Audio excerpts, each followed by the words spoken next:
پیسہ پیسہ پیسہ، شہرت، I should have this, I should have that. پیسے کے پیچھے بھاگنا، مٹیریل ویلیوز کے پیچھے بھاگنا، ایک دوسرے سے کمپیٹ کرنا، گیجٹس کے بارے میں، لیپ ٹاپس کے بارے میں، کارز کے بارے میں، پیسوں کے بارے میں، برانڈز کے بارے میں، لوگوں کو شو کرنا میں یہ برانڈ یوز کرتا ہوں، میں وہ برانڈ یوز کرتا ہوں. تھوڑی سی دولت آ جائے اس پہ تکبر کرنے لگنا، لوگوں کے ساتھ کمپیٹ کرنا، تکبر کرنا، پراؤڈی ہو جانا، لوگوں کو اپنے سے نیچا سمجھنا، کمتر سمجھنا. آخر کہاں ختم ہوگی یہ ریس اور کہاں تک لے جائے گی تمہیں یہ ریس؟ قبر میں جا کر تمہیں پتہ لگے گا کہ whatever you have been piling is nothing but a burden on you.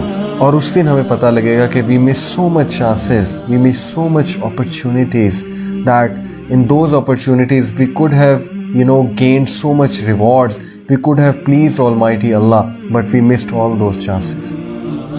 آج اس فلسفی کی وجہ سے یہ جو مٹیریلزم کا جن ہم پہ سوار ہے نا، یہ جو مادہ پرستی کا ایک بھوت ہم پر سوار ہے ایک دوسرے سے کمپیٹ کرنے کے حوالے سے، اس بھوت نے کتنے لوگوں کی زندگیاں برباد کر دی ہیں کیا آپ جانتے ہیں؟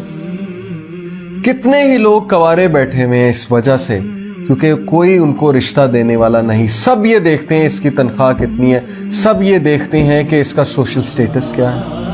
اسی مٹیریلزم نے کتنے ہی ڈیورس لوگوں کی زندگی کو برباد کر کے رکھا ہوا ہے، کوئی انہیں قبول کرنے کے لیے تیار نہیں. وجہ کیا ہے؟ وجہ یہی ہے کہ ہم نے کچھ کرائٹیریاز بنا لی ہیں، جو کرائٹیریاز اللہ اور اس کے رسول نے نہیں دیے، جو کرائٹیریاز برسوں سے چلے آ رہے ہیں، جو کہ ہمارے انجسٹ کسٹمز ہیں، ہمارا ایک کلچر ہے، جس کلچر کی وجہ سے زندگیاں برباد ہو رہی ہیں، جس کلچر اور انجسٹ کسٹمز کی وجہ سے زندگیاں برباد ہوتی رہیں گی جب تک ہم لوگ ریئلائز نہیں کریں گے جس طرف قرآن ہماری توجہ مرکوز کرانا چاہتا ہے. اور وہ کیا ہے کہ خدا کے لیے مٹیریلزم میں اتنا نہ کھو جاؤ کہ تم اصل چیزوں کو بالکل بھول جاؤ.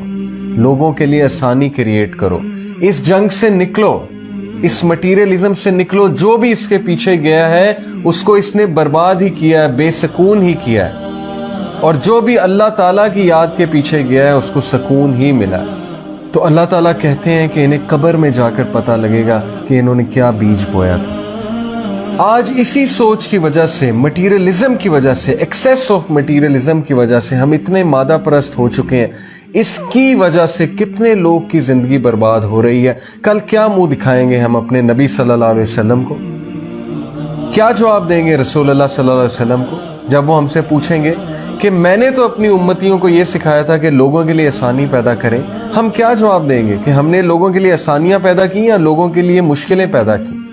ہم کیا جواب دیں گے کہ ہم نے ان نوجوانوں کے لیے کیا کیا جو رات کو رویا کرتے تھے چھپ چھپ کے، اللہ سے دعا کیا کرتے تھے کہ اللہ تعالیٰ مجھے اس گناہ سے نجات دے دے، کسی طرح میری زندگی میں کوئی راحت آ جائے، کسی طرح میں آگے بڑھ سکوں؟ کیا جواب دیں گے رسول اللہ صلی اللہ علیہ وسلم کو؟ ہمارے رسول اللہ صلی اللہ علیہ وسلم ہمیں کہیں گے کہ یہ کام تو ابو جہل کا تھا، مسلمانوں کے لیے مشکلات کریٹ کرنا، تم کس طرف چل پڑے ہو؟ کیا میں دین اس لیے لے کر آیا تھا؟ کیا میں نے پتھر اس لیے کھائے تھے کہ بس نمازیں پڑھ لو اور لگے رہو اپنی دنیا میں، لگے رہو دنیا کو جمع کرنے میں، لگے رہو مال و دولت بنانے میں، لگے رہو ایک دوسرے سے سوشل سٹیٹس میں مقابلہ کرنے میں؟ کیا اس لیے میں لڑا تھا؟ کیا اس لیے میں نے غزوائیں لڑی تھی؟ اگر دین اتنا ہی آسان تھا، اسلام اتنا ہی آسان تھا، تو پھر کیوں پتھر کھائے ہمارے نبی صلی اللہ علیہ وسلم نے؟ My dear brothers and sisters, please think.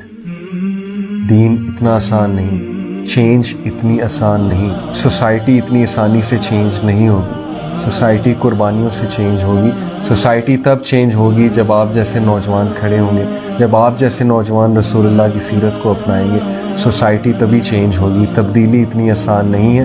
ہمارے نبی نے تبدیلی کے لیے پتھر بھی کھائے، ہمارے نبی نے تبدیلی کے لیے تانے بھی سنے، ہمارے نبی نے تبدیلی کے لیے رشتہ داروں سے آئسولیشن بھی برداشت کی.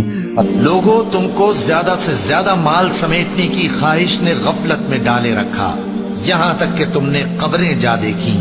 دیکھو تمہیں عنقریب معلوم ہو جائے گا. پھر دیکھو تمہیں عنقریب معلوم ہو جائے گا. دیکھو اگر تم جانتے یعنی یقینی علم رکھتے تو غفلت میں نہ پڑتے.